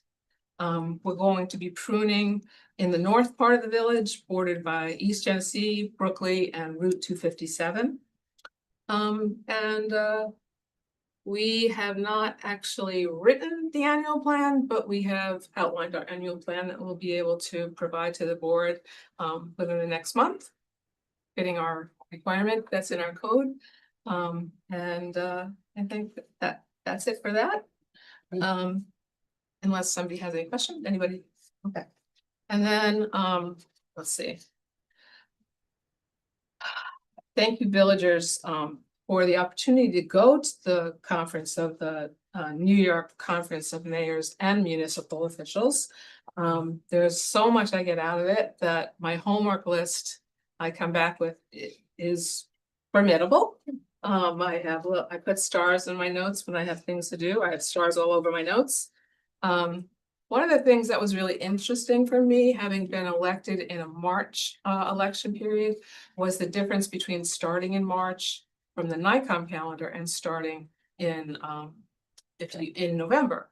Because in this first conference of the year, they have a half-day workshop for newly elected people. And so that attracts all the city mayors and all the village folks who are newly elected, whether they're mayor or officials. And so there was a very large contingent of us. I went to it too, because it did not happen when you get elected in March. It did not happen at the May conference. And the camaraderie that developed amongst all the newly elected people really led to some great networking. And things were presented in a cohesive, systematic way that was, I think, far superior to having gone in March. So for those folks for those villages who don't know that, that will be another thing I'd like to point out to people when we talk about the importance of November elections. A big theme, like Mark touched upon, was the affordability crisis and what people are having to deal with. I know that I don't get the time to put out the numbers, but the increases in prices on various things, especially related to fuel and energy and insurance, are going to hurt our residents a great deal. And like Mark said, even more so this time next year or January next year. When I went to this is called the legislative meeting, I did not feel comfortable being able to articulate NICOM's legislative positions, and I came home absolutely able to do that. I joined the finance committee, and I'll be doing that in their monthly meetings. I brought home 3 packets from the new member orientation and a couple of other handouts that I'll leave in the office. I think, Karen, you might want to look at one of them, and 2 packets for the trustees. And they also point to references within those presentations. And I think that's it on NICOM, except, it was surprising how often violence toward elected officials came up in the conference. And I'm talking not just the big cities and not just the really high elected officials, but people in villages smaller than ours, experiencing property damage, threats, and many other types of violence. It became a big topic of conversation. So that's thankfully something we do not have to deal with, but it is in the air. Actually, I'll jump on that because you're entirely correct. And it is a concern for everyone who's an elected official, whether from a minor municipality or whatever, because what they've done is they've asked the governor to actually create legislation in order to help protect people who work for municipalities and people who represent municipalities and are elected officials as well, because they're having problems in different locations. And rest assured, we've been fortunate here, but we don't have to go very far where people have been threatened in different locations that are close to us here also, and I'm familiar with that too. And trying to be in the position so that we're looking out for people who are trustees, mayors, deputy mayors, clerks, people who work within our offices as well, because they in fact have problems with people. And I think you know that too, Danny, you know? Well, yeah, we won't go into that. Please don't, because there's plenty. That person is all set. Okay, good, because there have been some locally that are just like been difficult, and it's not simple. We don't normally maintain that a police officer should be here for our meetings, but there's been occasions where some have to do that. We did at one. Yeah. I think you said more though. Yeah. Not trying Yeah. to- So another homework assignment I put for myself was, I know that I was saying that it is a legal requirement for us to do an asset inventory. But even in our minutes that were approved tonight, the statement is made that it is not legally required. So I've looked it up, and I have documents here that say we are legally required to maintain a capital asset inventory according to general municipal law. Karen, I have this, you can take it from here. Article 3, section 33, 34, and 36. And in addition to that, the Government Accounting Standards Board's number 34, codified in accounting standards. And there's other resources from the Office of the Comptroller regarding capital asset management and state finance law 9. All of those support the statement that this is a legal requirement that we have not yet fulfilled. as far as I know, ever. How far back do we need to go was a question that Mike asked me, and I think Chief asked too. When a village has never completed an asset inventory, the focus should be on creating a comprehensive, actionable database of all current active infrastructure and equipment. And while there's no requirement to go back to the date of the village's incorporation, the inventory must include enough historical data to establish the remaining useful life and replacement value of existing assets. And I will provide this to Karen to distribute to all of you. We need to start with I don't know what our starting point is, but it has to be tied to the expected lifespan of your longest lasting assets. Our roads, our buildings, our equipment, our vehicles. Roads and buildings, for instance, we need to go back 30 to 50 years. Equipment and vehicles 10 to 20 years. And if the original records are missing, we can use historical estimation. And this needs to be a very step-by-step approach for initial inventory with instructions provided by the state comptroller. And Karen, if you want to, I would like the minutes to reflect for anyone who reads them that the state comptroller's office publishes many great management guides, local government management guides available to anyone in the public. And in June 2023, they published capital assets. So the title in the minutes would be important. You can, Karen, you can just get this off that website. Mine has a bunch of notes in it.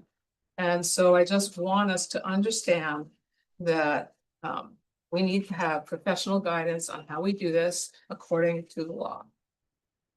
And then number four. Could I interrupt? Sure. Are these rules or laws? Laws. Enacted by New York State. the legislature. General Municipal Law, Article 3, Sections 33, 34, and 36. And Government Accounting Standards Boards, GASB accounting standards, also speak to this. And State Finance Law 9, it provides the authority for the comptroller to request the information. So they were voted on some year. Some year they voted on. Yeah. To You can establish these- have this. You can have this. No, I don't want. So these are. I turn it to Ted. I feel like I've stated what the law is. If you have a different understanding, it probably would be good for you to say so because. No, if you've referenced New York State statutes that they've been adopted by the New York State legislature sometime in the past. I don't know when, but. Yeah, that's what the. My information came from NICOM, so I will confirm things with them. That's what it was coming from. I didn't make it up out of thin air, so. And I know you didn't either, so, and I've already been accumulating some of that information because of our discussions, so. It's not been just set aside and not forgotten about just yet, so. Got some information from the chief. I got some information in regards to our properties and things like that. I mean, I can, Well, I'm glad we had this We'll- little disagreement because it made me well, go we'll back in and continue get the to references. to work law our way and things through like it. I that. mean, Yeah. you know, I had a little bit of a conversation with the accountant about it, and so, you know, we're progressing. It's just gonna take a little time. Well, probably thought take a that- long time. I But thought it it's- was important for us to now look at what what some of the recommendations were on methodology, which I did not have the answers to in our previous conversations, but Mhm. doing a little bit more research. We can also get technical assistance from the state comptroller's office. They have a regional office right here in Syracuse. And then I was So going, I have to figure out how much a road costs. nope, Dan, you do not have to. That is the response, that is the responsibilities. I'm not going to entertain little tiny questions about roads. I suggest you do the reading. And I would like to continue my report.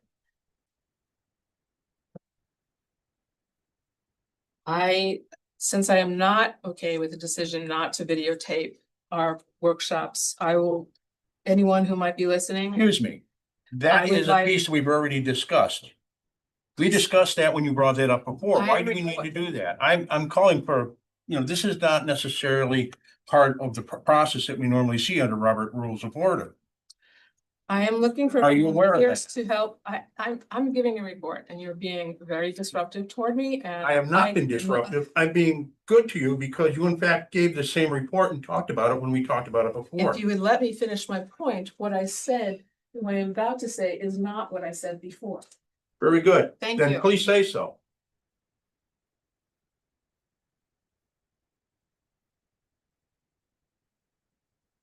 I will be seeking volunteers. We are allowed, anyone in the public is allowed to tape the board workshops.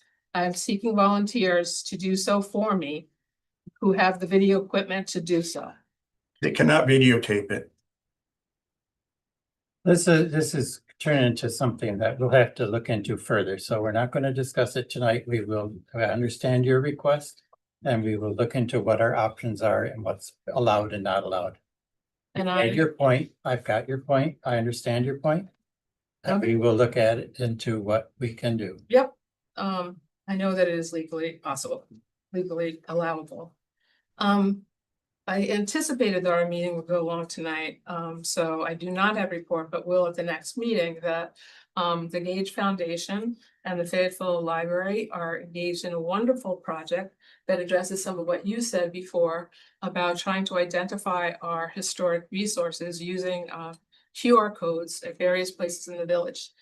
So I'll come back to you at our next meeting with a more detailed report on that. Also, very exciting news for those of us who love the library. They're going to be doing an extensive renovation of the part to the left of the doors up against the Ledyard Canal. And redoing a whole new children's space, youth space, different kinds of rooms for young people, expansion of the maker space. So this is really big news for our community and very exciting. And I think that should do it for me. Okay, anybody in the audience have anything? Okay, the other thing I have is we are going to go into an executive session to include the attorney, the clerk, and the fire chief. There will be no action taken afterwards. This Thursday at 11 it is, right, with the accountant? 11 o'clock, we have a workshop with our accountant. Thursday. Dan's the only one that's provided any information about any questions that he has for him. I would like those questions within the next day so that we can make the hour time that we have allotted to us with him as productive as possible to get questions answered and things set up. Some of those questions might be able to be answered ahead of time as opposed to taking up our time that particular day, so that everybody's questions or thoughts can be addressed appropriately. The town, it's in my newsletter article, which I don't know when the newsletter is coming out exactly.